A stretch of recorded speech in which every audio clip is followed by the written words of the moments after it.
opening. And I will click live because it's 7 o'clock. So we'll open up the webinar and we'll give people a moment just to trickle in. So while people are logging in, just make sure that I have the chat open. Okay, so yeah, we'll just wait a moment for people to join on. Just imagine it's us the entire time. It'd be so sad. In either case, though, there will be a great recording for everyone. And I imagine that, yeah, we'll just wait another moment.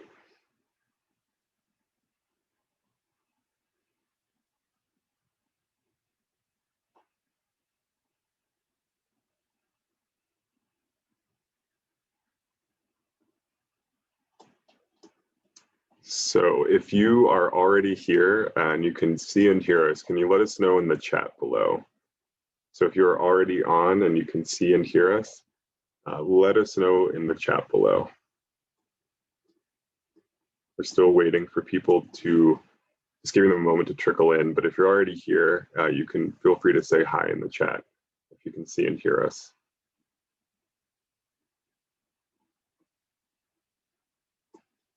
All right, so we have a hello in the chat.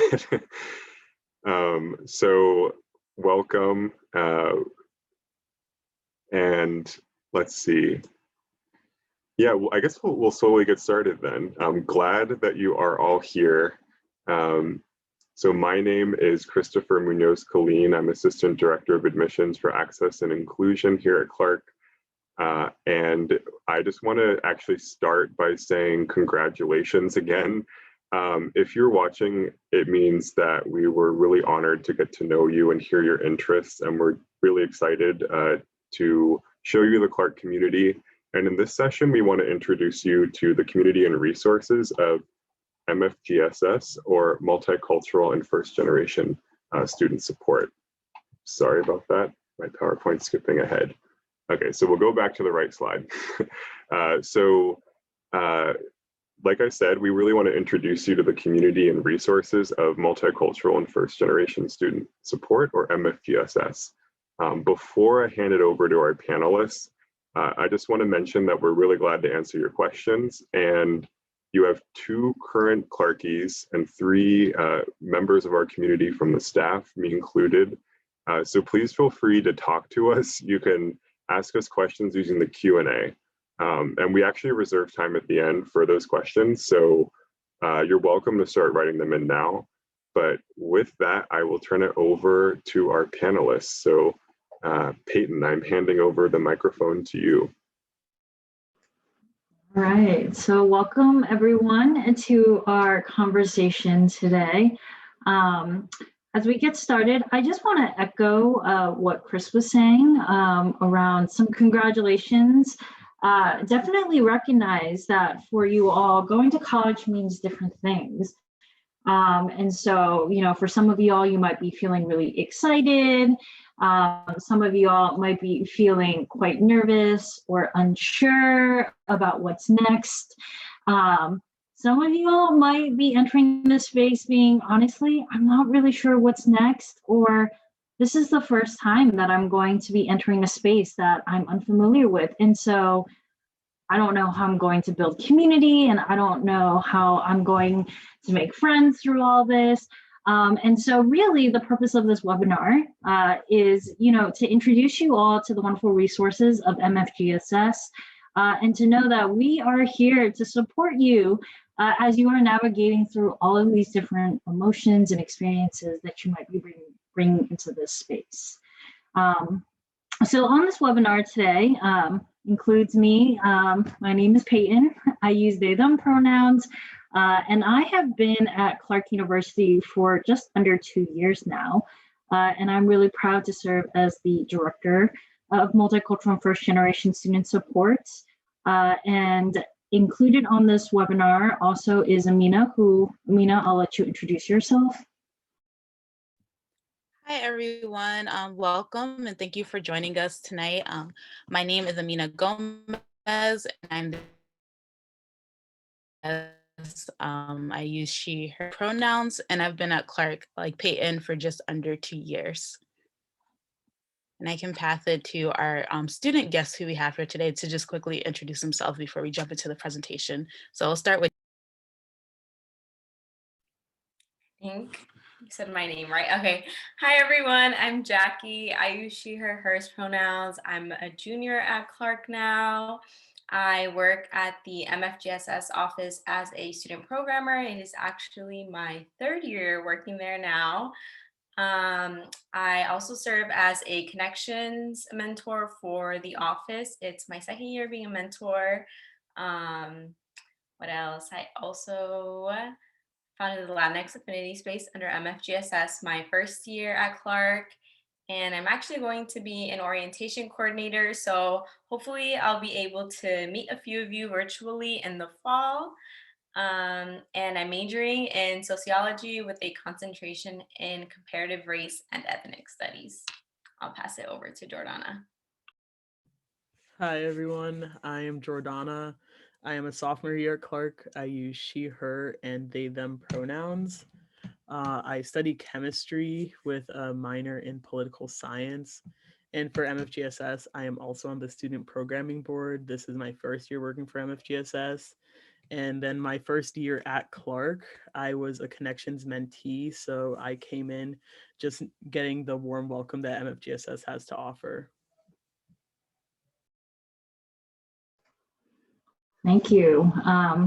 And so, yes, definitely feel free, as Chris said, as we're going through the PowerPoint, to drop questions. I'm not one of those folks who's like, wait until the end to ask questions, because I don't want you to forget the questions that you have. So feel free to type them out as we go along. So in looking at multicultural and first generation student support, which you've heard us abbreviate as MFGSS a few times now, you will hear me refer to the office as such moving forward, just because the full acronym is a little bit of a mouthful to say repeatedly. But in looking at the categories of ways in which we really strive to support students, we really look at the areas in terms of the resources that we provide to students, the community that we really seek to build and foster among our students, and the leadership opportunities and learning moments that we provide to our students. And so one of the first things actually that occurs within the academic year for MFGSS is our pre-orientation programs. And this is definitely something you will hear about as we are moving forward in the process, particularly as more information is provided by Clark as it relates to the 2021 fall welcome and 2021 orientation information. So there are 2 pre-orientation programs that really come out of MFGSS. The first is the ACE Summer Institute, which you may hear folks abbreviate as ACE. As Jacky mentioned, she was a participant in ACE as a 1st-year student. Our ACE Summer Institute is really for our 1st-generation college students and our BIPOC students. So 1st-generation college students, for those who may be unfamiliar with the term, at Clark University, 1st-generation college students are defined as students whose parent or legal guardian has not received a 4-year degree. And so, you know, if you have a parent or guardian who may have started a 4-year degree but did not finish, completed an associate's degree, you are still considered 1st generation by Clark's definition. ACE is the longer of the 2 programs. This year, given COVID, we are looking to run the program hybrid, which means that there is actually an in-person component, but depending on the workshop or the program that's occurring during ACE, we may or may not have certain components that are virtual as well. It is academically and professionally focused, and this is really reflected in the curriculum of the program, and it's also reflected in the FYI that will really almost be like an ACE expansion that is offered to students. Connections will also be offered a hybrid. As you can see, it's much shorter than ACE. It's only about 5 days as compared to the 18 days listed. Connections is specifically for our BIPOC students and it is focused on community building and leadership development. But regardless of the two program options, both programs provide mentors. So students are paired with mentors. They are free. They provide students with an early opportunity, almost like an early access to come to campus and learn about campus and learn about key resources. It is a ton of fun, or at least I think it's fun. Jordana and Jacky can tell me whether or not they agree with that later on. But really, it's a way to begin that transition process to college early.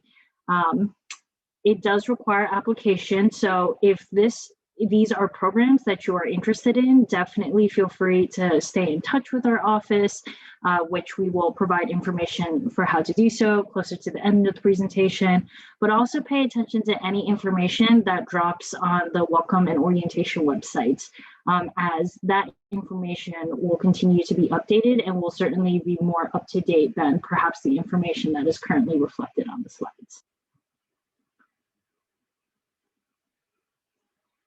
So, in looking at what's next, and Amina, I will turn it over to you.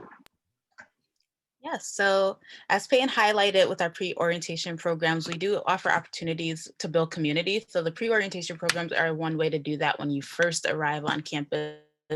But for students who participate in those programs and for students who didn't have a chance to do that, we do like to offer a lot of opportunities for students to build community.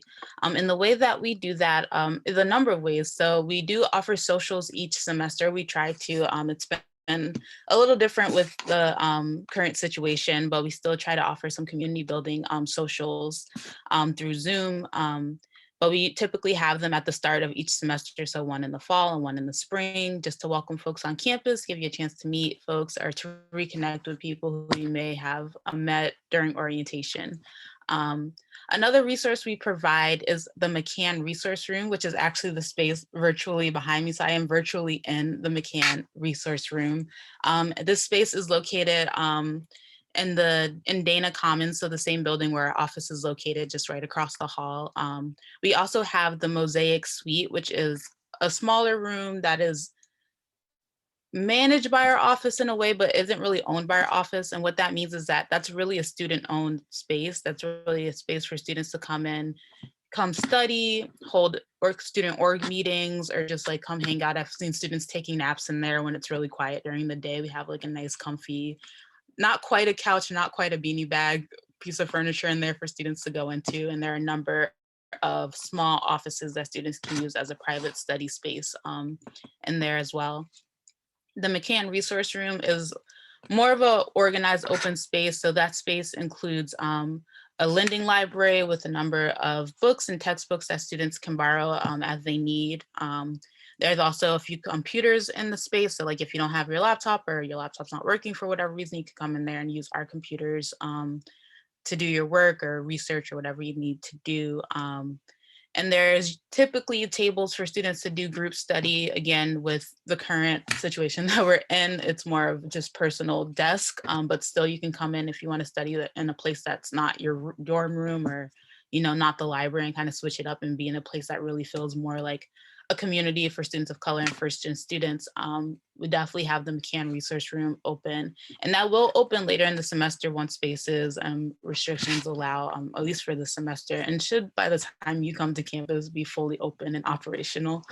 Another way that we have tried to build community with students is through our affinity-based student groups. So as you'll see listed, we have Sisters in Stride, which is a group specifically for women of color or women identifying folks of color on campus. Focus is for men or men identified students of color. And the queer and transgender students of color space has a pretty straightforward name, so you can kind of guess who that is for. So Sisters in Stride and Focus started around the same time and have been around for a while. QT-SOC, which is the queer and trans students of color space, that's a little bit of a newer space, but has gained a lot of momentum, has been probably one of our more active spaces, at least since I've been on campus. So even though it's new, it's definitely got its bearings and has a very active group. And Jordana, I believe, is a part of that. And if after I do my spill, you want to talk a little bit more about that space, you definitely can. We also collaborate with student organizations, especially identity-based student organizations. So the whole list is there. I won't go down the whole list that you can see there.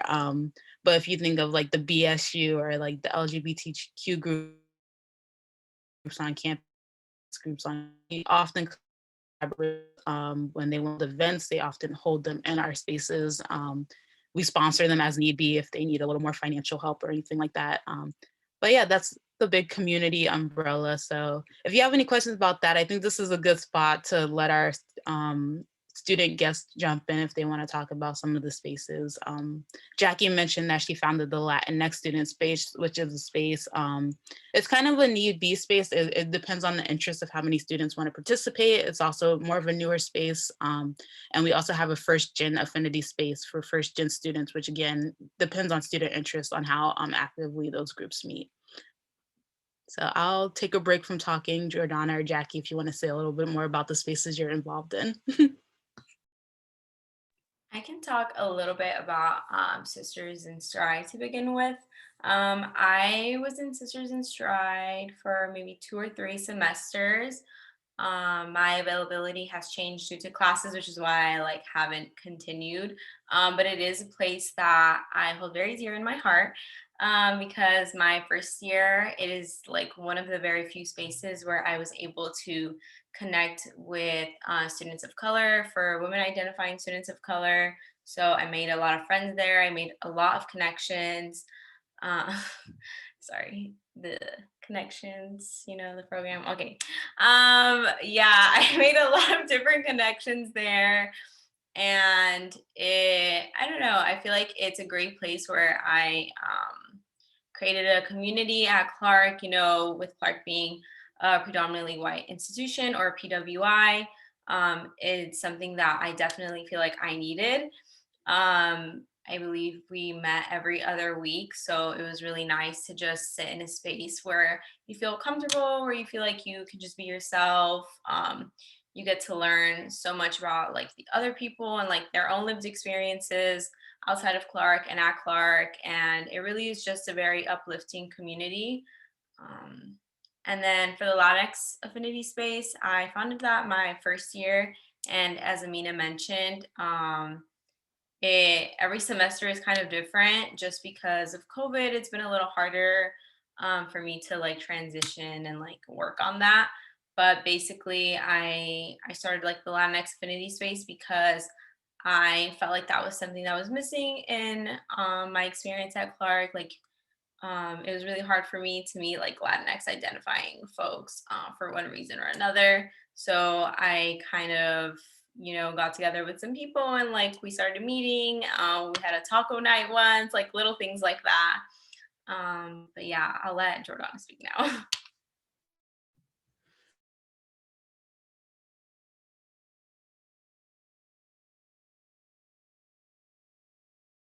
Of QTSOC.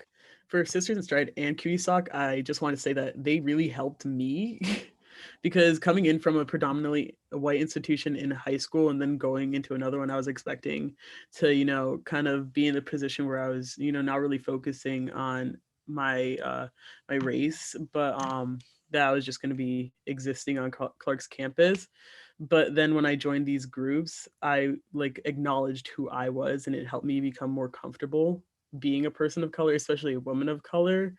And that's not only just with Sisters in Stride and QTSOC, but BSU and CASA, which is the Caribbean and African Student Association. All of the cultural groups on campus, I just have to say, are really amazing. So you really find the right community for yourself. And I think that's a perfect segue to our next category around leadership development, because, as you're hearing Jordana and Jacky speak a lot around, the ways in which they were here are the gaps and here are the ways in which I would like to get involved. Leadership development is something that MSGSS really values. And there's a lot of different ways that we support that form of development. There's training that we provide our student leaders, our student workers. Amina does a great job training all of our programming board members. We provide one-on-one advising, which I'm sure Jordana and Jacky can talk about how one-on-one advising sessions with me go. But in general, we're less so academic focused, but more so thinking about how do you really want to grow during your time at Clark holistically. Leadership positions, we do offer those. So that includes the mentors who really are the backbone and make connections and ace the experiences that they are. I would love to credit that to Amina and I, and the reality is our student leaders and our student mentors are really who shine in those programs and make it what it is. We offer student employment. So Amina mentioned working with the Student Programming Board. And we also have the First Generation Career Mentorship Program, which I will say is currently on pause, given the nuances around COVID, however, is something that we have offered to ensure that students can be prepared moving forward. And that just leaves resources.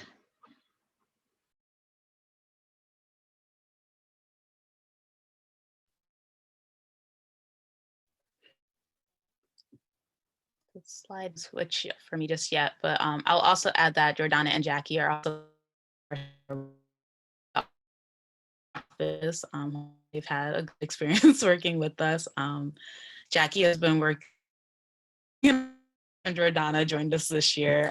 So if you have questions about working with the office, they can definitely answer that. But I'll talk a little bit more about our resources before we jump into like the So I'm hoping you can hear me. I just got a message that my internet is a little shaky. So if you can't hear me, just cut in and let me know, but I'll keep letters. So every month we send out, every first Thursday of the month, we send out a newsletter with information about programs coming out of our office, programs coming from other offices that relate to diversity and inclusion, different resources on and off camera. Oh, sounds like.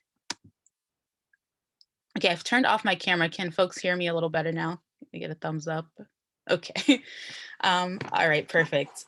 So I was saying that we have our monthly newsletters that come out every first Thursday of the month that share resources from our office, including workshops and events that we put on, other workshops and events from around campus, especially those that, include a diversity inclusion standpoint or even like a career standpoint. And then also resources from off-campus scholarships that may be coming up, programs and conferences that may be going on that students may be interested in.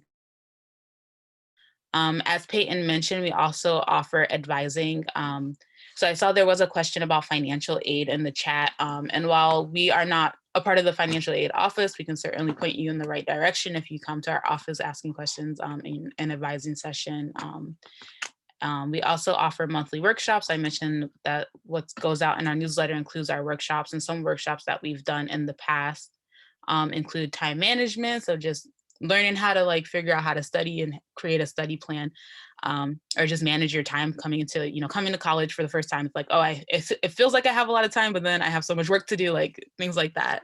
Mock interviews for where you're thinking about like applying either for like a leadership position, for internship, for a job, just like practicing and getting some career help. Budgeting, so how to manage your money. We all know that we need to work on that. Studying abroad as a first generation student or a student of color. And then we do offer some scholarships for study. So again, this isn't exactly answering the question about financial aid, but if you do find that there study abroad that you'd like to do, or like an internship that's not paid or not paid well enough, and you need some extra support for that, MFGSS does offer scholarships up to $2,500, and that's like up to $2,500 in general. So if you ask for like $1,000 in the fall and $1,500 in the spring, if you are approved for a scholarship, you could get up to that much in funding. I also did mention the McCann Resource Room and the Mosaic Suite. So those are some physical spaces on campus. And as I said, the McCann Resource Room does have a lending library as well as computers that are for use for students. And then if you follow us on social media, which should be one of the pages following this, where you can find us on social media, we share all of these resources on our Facebook and our Instagram. So if you miss it on the newsletter, if you don't catch like a poster around campus, like if you follow us on Instagram, you will definitely see what's going on with our office.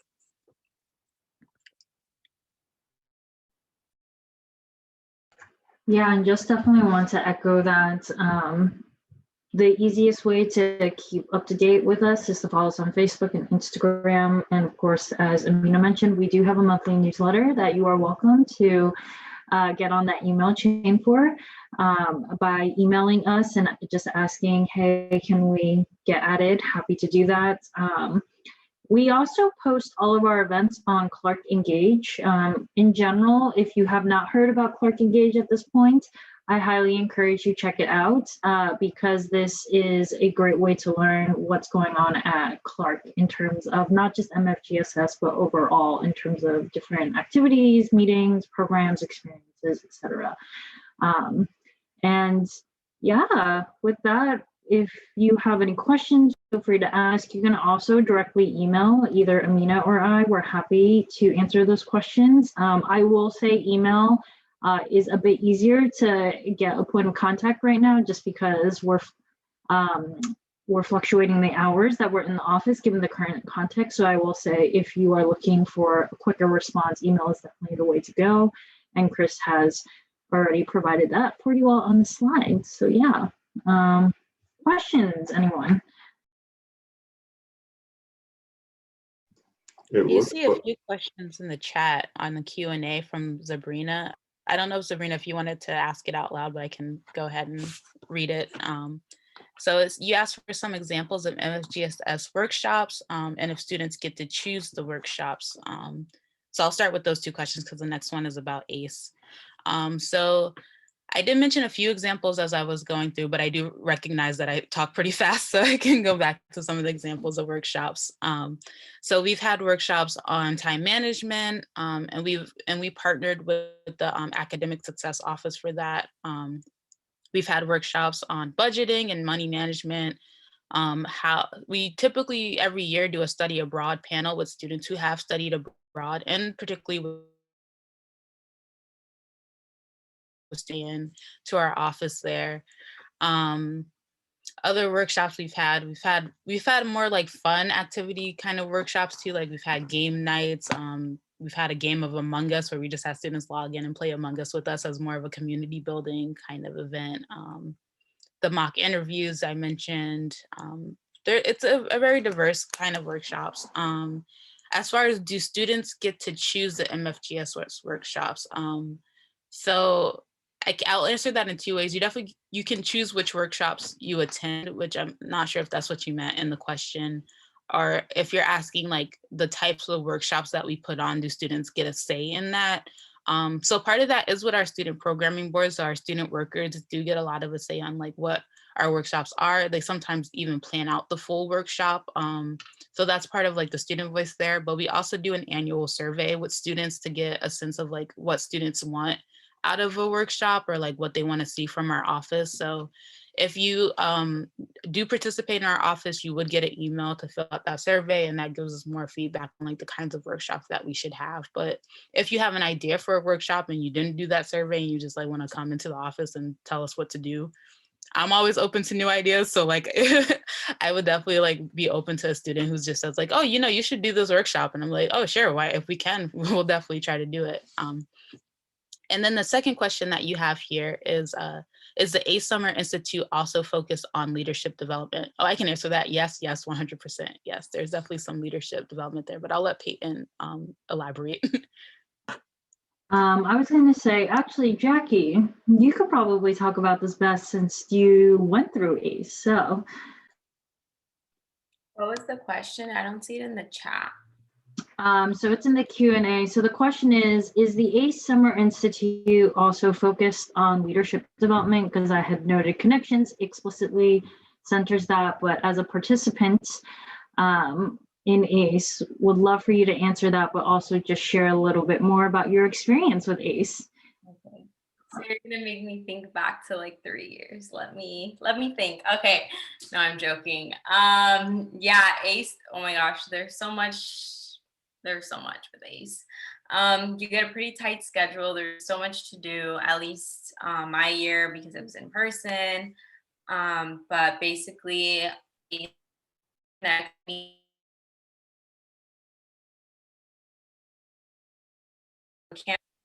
there's so much. I'm like trying to think of everything at once. They connected me to a lot of really helpful offices, like the Career Connections, the Career Connection Center, financial aid, study abroad, like as many offices as they could fit in. So many people came in to talk to us, to tell us about the resources that their offices provide. We had community building with like the other ACE mentees that were in the program.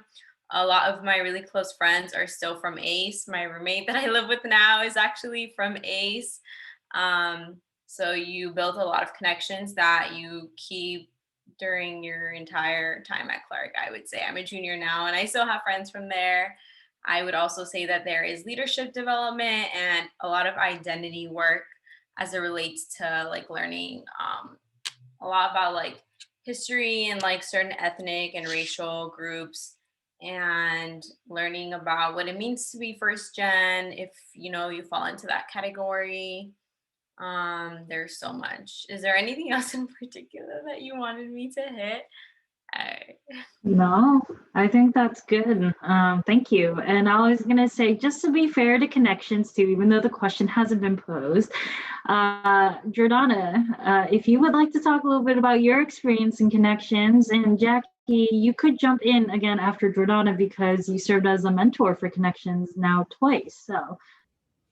Yeah, just as Peyton had just said, Jacky was one of my mentors for Connections, and my experience with Connections was really good. It formed a majority of my friendships that I have currently. My entire first year, I spent it with majority Connections folk, and still now my best friend from Clark is an ACE member, even though they weren't in Connections. We all do tend to intermingle.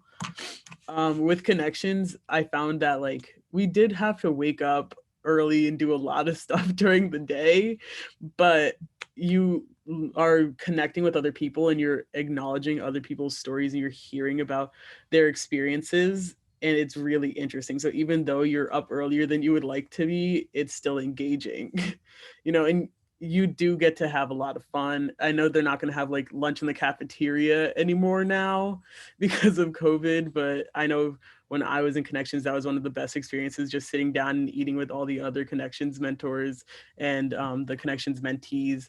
We were all just, enjoying ourselves, getting to talk and make friends early before, getting to start up and going to classes. And it did definitely connect me to a lot of the career offices on campus. And now I get to work with MFGSS. So I have even more experience with that because, I probably wouldn't have gotten this job if I wasn't in Connections, if I wasn't already connected to the office. But Connections really did set me up to, succeed at Clark, I think for me also like Connections, one of the biggest takeaways for me, like even as a mentor, is like learning from other mentees and learning from mentors, like what it means to do like identity related work, and like how do you have a conversation about identity when you come from sometimes very different backgrounds, right? I come from a predominantly Latinx community, so like coming to Clark, it was different for me in the sense that I was used to only being around Latinx people, like that was it. So it was very interesting to learn about other people's lived experiences and to kind of change the way that you grew up to be socialized. And it's really just so wonderful because you're learning and like you're growing with people and you're learning how to have these conversations and how to incorporate that into your experience at Clark. So that's still something that I feel like is a really big part of the program, that you still get to experience like virtually, like having really meaningful conversations and like building community off of those conversations and discussions. I just want to throw in that being a part of these early, like the pre-orientation programs, definitely does make my experience at Clark better. I don't know if Clark would still be the school for me if I hadn't been a part of these pre-orientation programs with MFGSS, because they've helped me feel more comfortable and, acknowledge who I am as a person of color, a woman of color, and that. But it's like you get to feel like you have a sense of community at Clark, and that's really what these programs are for. Great, thank you. So it looks like we had another question come in the chat, which is, how did these spaces impact your daily life? So that's an interesting one. I think we'll just define spaces, could be virtual, could be in person, but how have these spaces impacted your daily experience at Clark? This is Jacky and Jordana for sure. So, so for me, I'm like thinking about like cis, right? Like Sisters in Strides, thinking about like different identity groups and like my ACE and connections, cohorts. I know for me, like whether we're in a physical space or whether we all happen to be like on a call together for meetings, for me, it's like very refreshing, and it's almost like, okay, I get to relax. I get to just have a conversation and be who I am. And like, you get to basically just unload everything you're going through. You're like, yeah, like I have 5 assignments, have a paper, and like, you'll never believe what happened to me the other day. And like, it really is just like very refreshing. And it's something that you definitely need to have, like, you know, when you're coming in as like a person of color at a PWI, like there are a lot of things that are like bound to happen, and like conversations, whether it's in class, on campus, anywhere, or like, you know, in a breakout room, who knows. And I mean, that goes for like any school too. Like, even if you're not going to a PWI, like these things are going to happen, you know? And so like building community and like finding people who come from similar backgrounds as you, is just really essential in like trying to survive college in a pandemic, you know?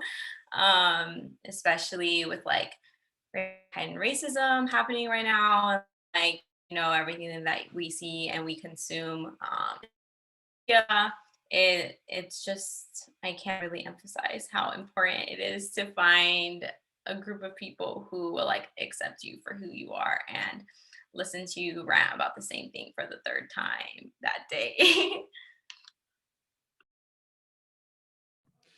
On my end, I'd say that on my everyday life, MFGSS is still a major part of it.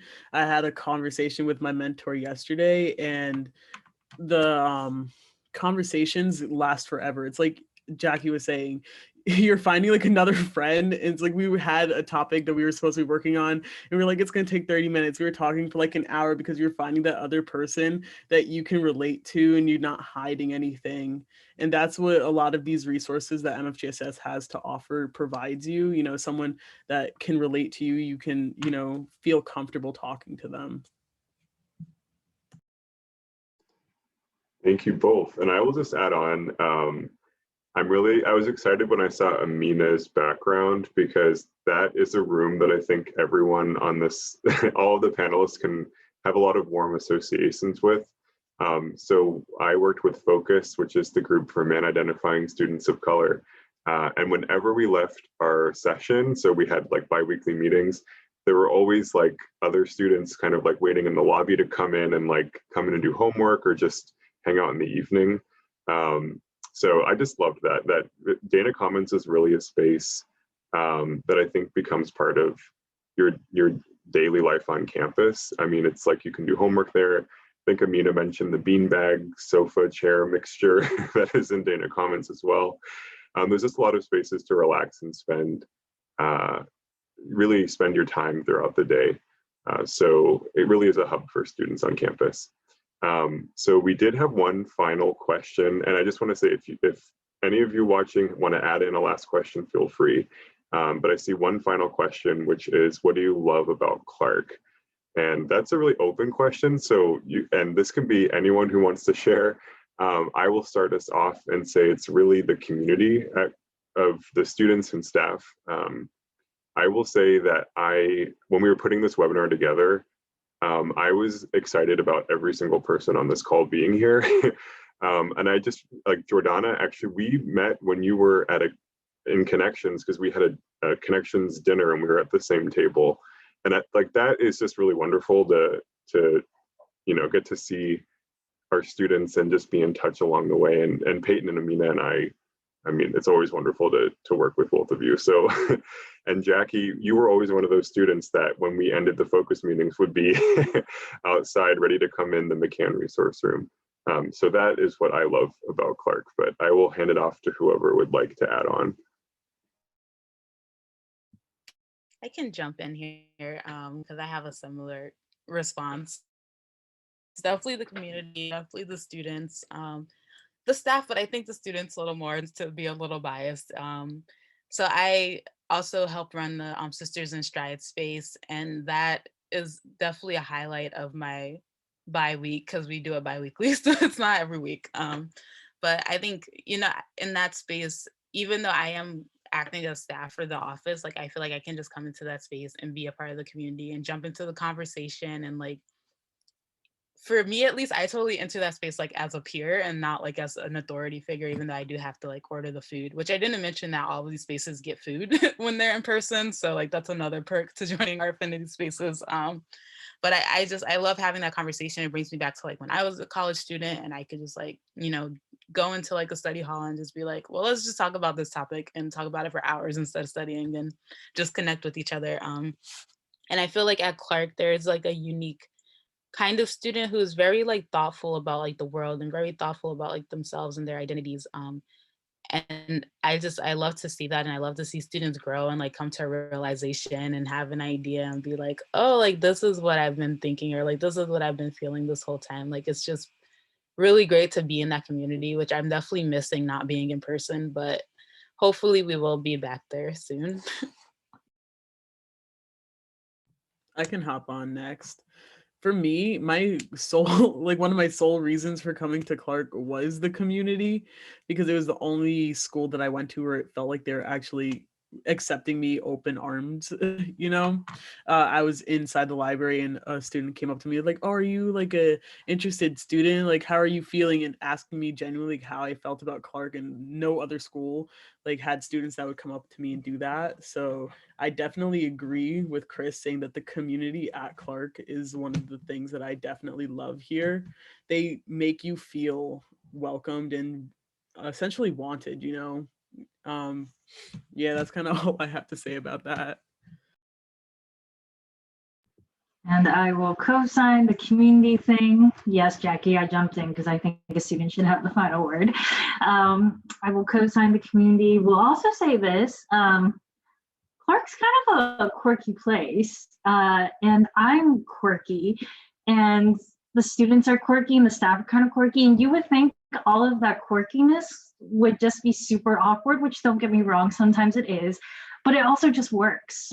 And I don't quite know how to explain it, and it's something that I love, right? It's the community, it's that sense of belonging. So I will say, like, I've worked at multiple institutions, I've attended different institutions throughout my educational career, and I love the fact that Clark is quirky and my quirky works with Clark's quirky. I guess I'm last.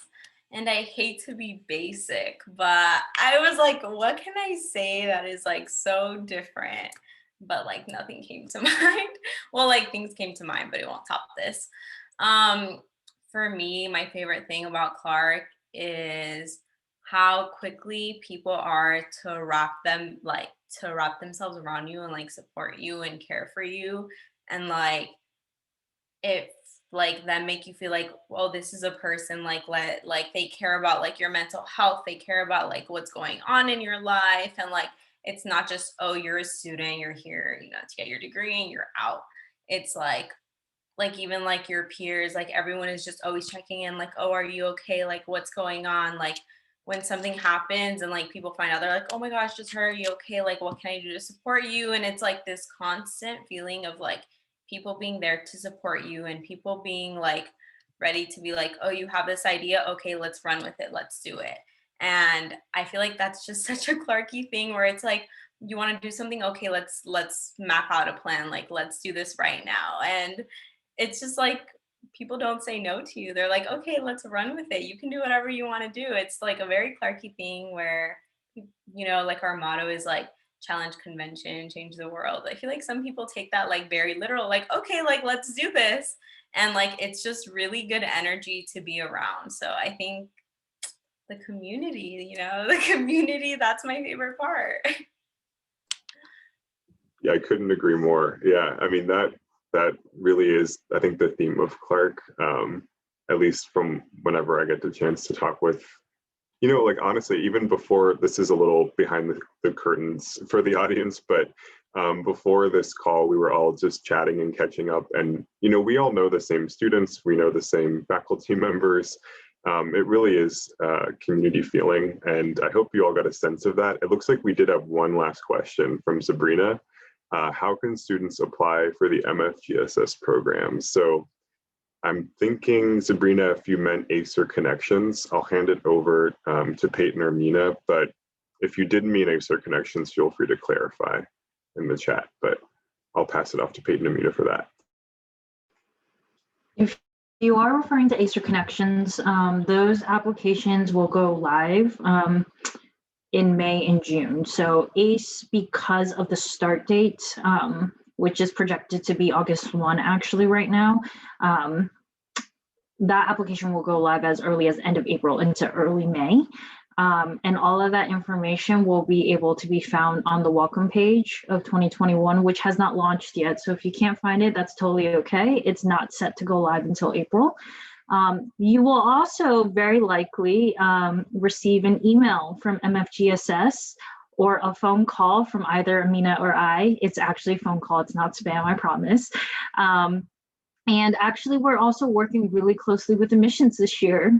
So they can also make sure any student who is interested and may have just missed an email from us as an office, many of you all are in touch with your admissions counselors, still know to check emails from admissions. And so that's kind of the extra safety net.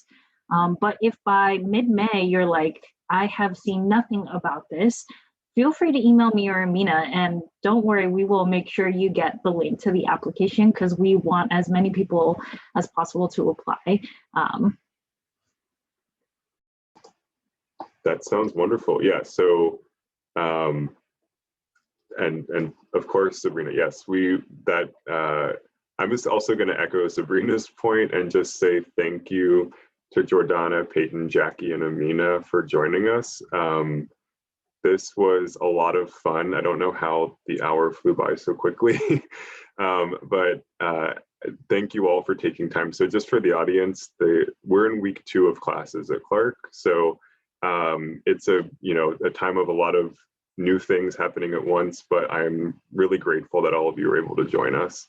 And for the students who are watching, I know there's a lot of demands on screen time right now. So it's not a small ask to ask you to join us for an hour for a session. So thank you. This was genuinely a lot of fun. I'm really glad you all could join us. But I want to end with a quick slide with some contact information. So if you have additional questions, I know there was a question about financial aid earlier, anything admissions related, you're always welcome to write us. There's no question that is wrong or you shouldn't ask. So always feel free to keep in touch along the way. And I did want to end also by reiterating just how impressed we were with your applications and with you. And selfishly, we would love to see you at Clark. But of course, we want to make sure to help you make the best choice that you can for you. So in that spirit, also, please feel free to keep in touch with us if we can help you get a sense for life at Clark so you can make the best choice for you. We're happy to do so. With that, I will say, I hope you all have a wonderful evening and take care, everybody. Stay well, stay safe.